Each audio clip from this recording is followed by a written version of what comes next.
Right, did you know that the Irish taxpayer is paying, I couldn't believe this, I found this out today off our workshop, the Irish taxpayer is paying for asylum seekers' car repairs.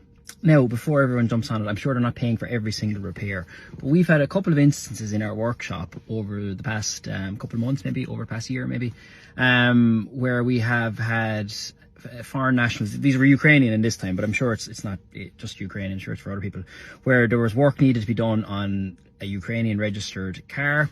And we had one there recently, about 6 months ago. It came to about €600. I think there was tyres or a service, something like that.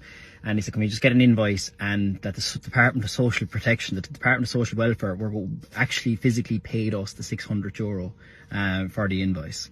And we had another one there recently, only very recently, and I'm not going to go into specific types of car or anything like that, but we had a premium branded Ukrainian registered car, needed a new engine, and the customer needed to get quotes from a couple of different garages and sent off to the Department of Social Protection, Department of Social Welfare, and that they were going to be paying the several €1,000 for the new engine in the Ukrainian registered car. I had to double check this twice with our workshop manager and mechanic as well.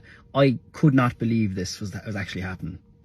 These are cars being driven around, not even paying Irish road tax, by people, by the looks of it now, that have plenty of money anyway. If the last car was anything to go by, this car was a Ukrainian registered premium brand car.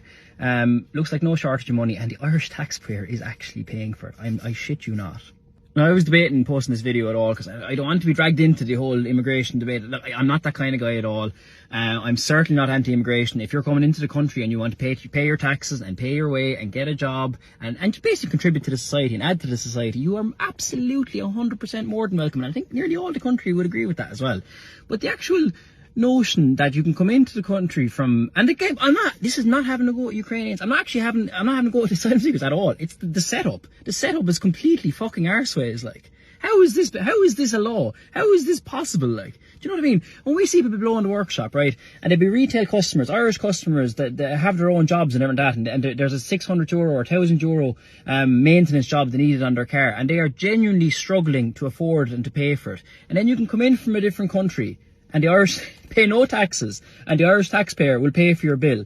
What a fuck you that is to the Irish taxpayers and the people that work, and the people that are actually contributing to the paying for all this. Like, you know what I mean? It's just, the setup is completely wrong. I said, no issues with the asylum seekers are just they're playing the game, like, you know what I mean? They're entitled to it, obviously, so you're hardly going to say no to them. I have no ill will against them whatsoever. But the system is just so broken, like.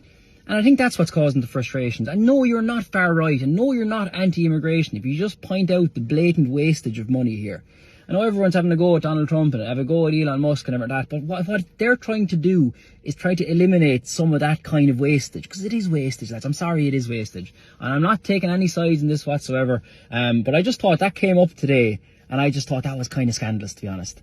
You know, so it's now again, it's not something that's happening every day, but we've noticed it a couple of times over the last year, and from speaking to other dealers, I know it's happening in other places too.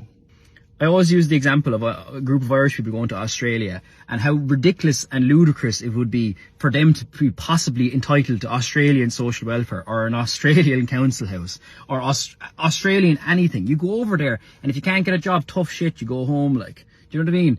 And that's how it should be when you go to a different country. The notion that you're entitled to a slice of the pie without contributing anything into it is preposterous. And again, like I said it again, because I certainly don't want to be brandish anything here, I am not blaming the people that come in. It's the system that is so completely and utterly broken. And I understand people's frustrations when they get mad over these kind of things.